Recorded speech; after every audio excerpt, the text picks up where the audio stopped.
Here we have the 200-year-old balance staff, and we are going to make a new one from scratch, and we're going to tape that for you all to see.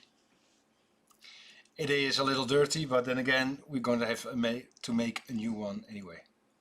Again, if you didn't see the previous streams, it is such high quality. If you have a look at these beautiful shiny dots, do you see them? Highly polished. That is the tip of a screw. So not even a beautiful polished screw head, but it's the tip of the screw that is beautiful rounded and highly polished. And again, this piece is I think at least 200 years old. And what I'm going to do is first going to remove the cannon pinion. Here you can see the cannon pinion. Not the usual cannon pinion, that is the friction fit over the pivot of the center wheel. But there is like a spike. This piece and that piece are the same. So I have to push it out, because if you use levers underneath the cannon pinion just to pull it out, there's a high risk of breaking the leaves. You call these leaves instead of teeth when they're on a pinion, I think lower than 10, then you call it leaves instead of teeth, but it's about the same. So without using a lever to pry it up and making the leaves to break, I'm going to push down this pin, because it's a pin starting here, and that is, so I'm going to support this bit and then push it out with a Horia tool. Here is an insert for the Horia tool, and this is one from the original Eterna factory. And this insert Richard Foster Dingley made on a lathe. You can see it's perfectly flat. Hey Wim, leuk dat je erbij bent, man. And that will push out the pin from the cannon pinion. I would like to support the movement here underneath, which is hollow. So hopefully this pin here in the middle is being pushed down without stressing the cannon pinion too much. So now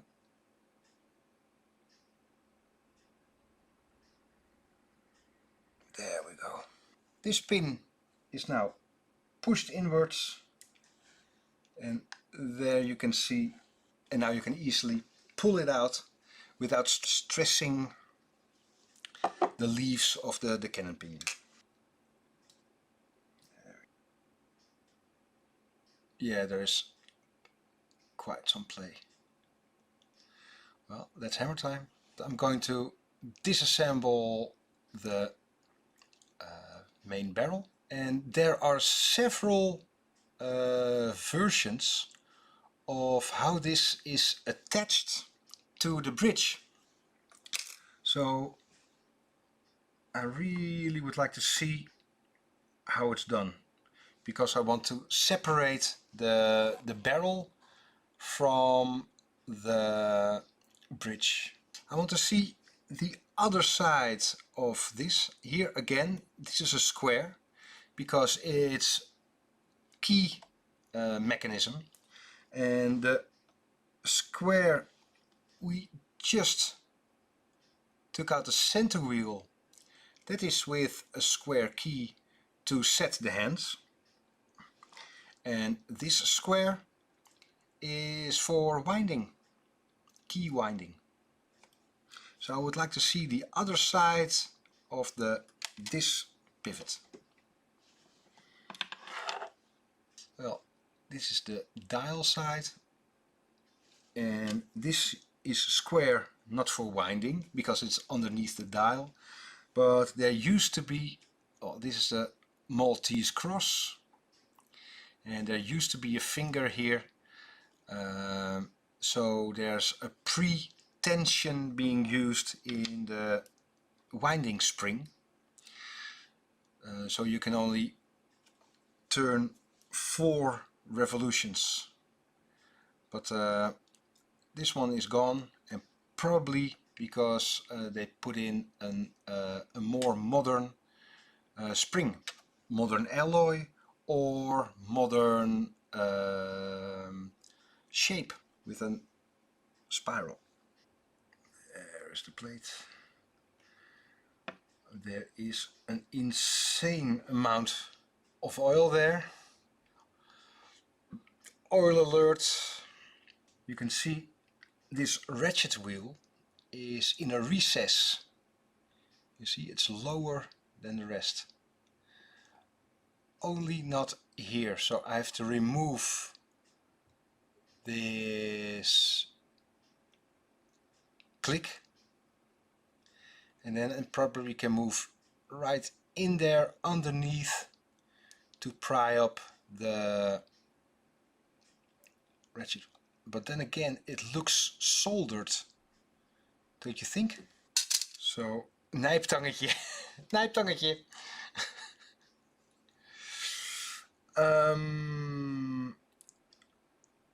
I think they soldered this bit, and then with a file they removed the excess, so I'm not too sure yet. So this ratchet wheel is now a physical part of the arbor here in the middle. Usually there are both different parts, but and then the small plate I just removed from here is pushing down the ratchet wheel. It looks like shellac, very old grease maybe, and this is a bit shellac-like, glue in the old days. Well, I do think we need a pre-rinse for this movement, but still not sure how to remove the ratchet wheel from the arbor. So I'm going to remove the complete bridge so we can have a look from the other side. Here is the pivot for the balance wheel, the beautiful pallet fork, the escape wheel, and now the second wheel, third wheel, and the center wheel. I'm very happy these pivots looking good, are in good shape. Don't look too bad. It could be worse. Now the bridge for the center wheel, and then lastly we can take off the bridge of the main barrel. Everything is disassembled, and again, like I said, the main barrel is only supported on one side. But now we think the ratchet wheel is soldered together to the arbor, and we know this square is the arbor because that is where you put your key for winding. So how are we going to disassemble this arbor? I don't have an answer for that yet. I would like to do a bit more homework in the old books and see how we can cross that bridge. Yeah, heat it so that the solder will melt. But then, if you have a look, here is a plate, And this is unusual. Hey, haha. Somebody tried a dirty trick to gain a bit more end shake, because here there is a plate there for the gear train, and here you can see the marks of the depthing tool, engrenagepasser.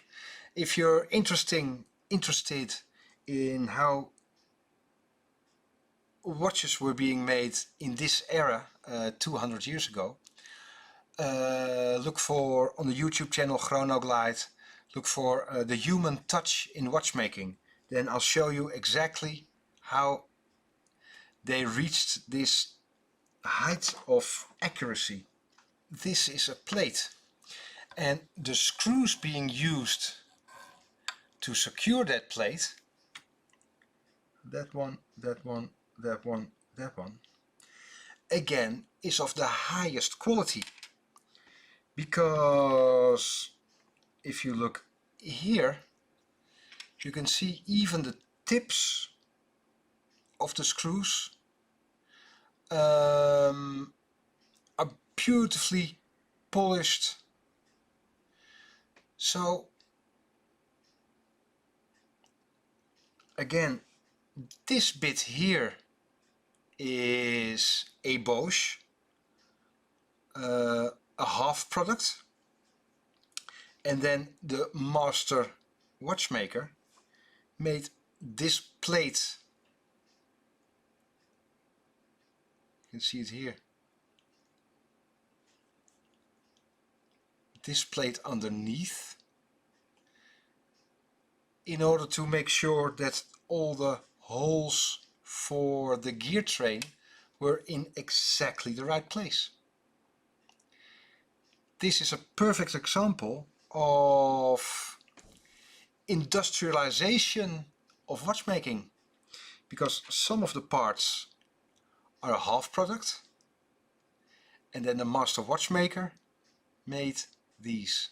This is an extremely interesting movement to work on. This stud looks so modern and is so well made, and again 200 years old. If you look at it's made on a lathe from one piece, but your engraver must be so sharp to make this angle so sharp. It is truly well made. And still, if you look at this, it could have been a modern piece, but then again, at that time, no electronical aid.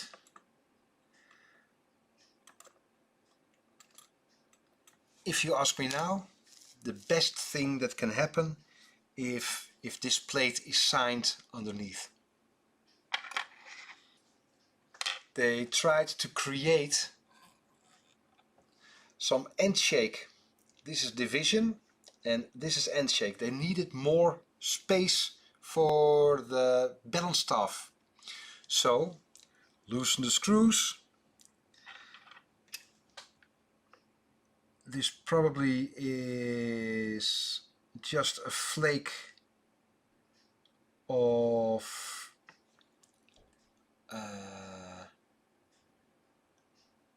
steel for your spring. Nice and hard. It's a flake, hard to grip. And they shoved it in between the plate and the main plate. And instead of making the balance staff a tiny bit thinner or the less height, they've used this to move the top ruby just a tiny bit higher than that.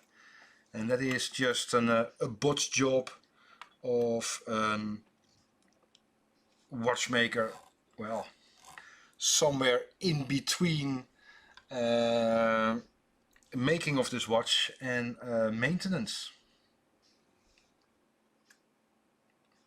This is tricky. Oh wow, there we go.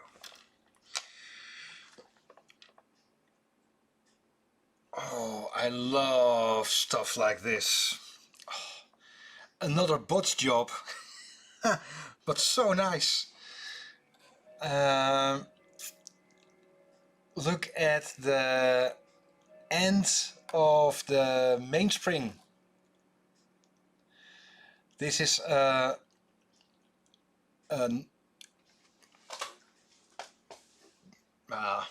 yeah, well, a clockmaker solution of a watchmaking problem.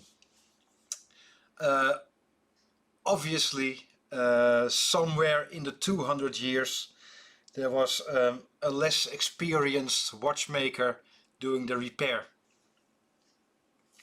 And he simply didn't have the right size of mainspring. So the mainspring probably was broken. And that's usually at the end bit. So simply he warmed it up so it was pliable, because it's carbon steel. If you try to bend it, it will break. So he warmed the end, twisted over, and now yeah, it works. And if you can either choose that it's broken, I don't have the right part, so that's it, I cannot help you, or let me try to, and that's what happened somewhere in the 200 years of this watch. This bit here is usually not the way how it's done. How it's done, it's just a normal end of carbon steel, heat treated. Then with your staking tool you make a dent, a very sharp stake. You make a dent in the middle, then you file it off, then you got a hole, because it's so hard you cannot drill in the spring, so you tap a small dent, file it off, then you got a hole, and then with a piece of brass maybe, or normal carbon steel, might be normal carbon steel, then you make a rivet, and then you don't have to bend it like this. Nice, very nice. Again, a swimming pool of oil.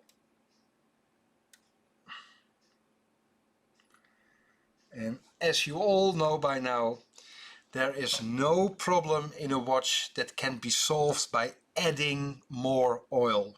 Not one.